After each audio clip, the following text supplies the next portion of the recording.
भाऊ नाव सांगा ना तुमचं. प्रशांत गावावरचं. काय झालं होतं? सकाळी दुकानावर चालू होतं 8:30 वाजता साखर आणण्यासाठी आणि अचानक त्याने हल्ला केला. हातबोट केला फोडला त्यांनी. तिकडे लक्ष लागलं आणि तिथून मी तो आवाज केल्यामुळे पळून गेला तो. किती वाजता? 8:30. सकाळी. हो सकाळी 8:30.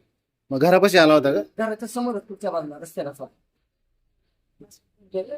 माकड होतं त्याच्या खाली झाडाखाली होतं. झाडाखाली बसला होता.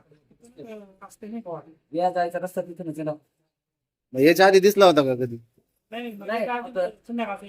रात्रीचं यायचं पण मग सकाळी म्हणजे 8:30 टाइमलाच पडला केला.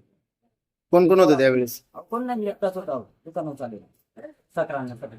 आम्हाला तिकडे इकडे यावं लागतं दुकानावर. आमच्या तिकडे दुकान नाही नव्हतं. मग पळाला कस काय तू? मी आवाज केला ना पहिल्यांदा आल्या मी हात पुढे केला होता काही नव्हतं आणि मग ते आवाज केल्यामुळे मग तो जरा घाबरला मग पळायला गेला झाडी मी.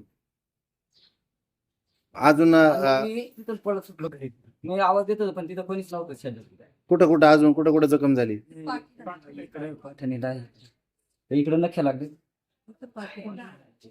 पूर्ण पंजाच दिसतोय बघा. मोठाला डायरेक्ट हात धरला म्हणून नाही तर त्याने मोठाच धरला असं नाही. आता वन विभागाला संपर्क केलाय का तुम्ही?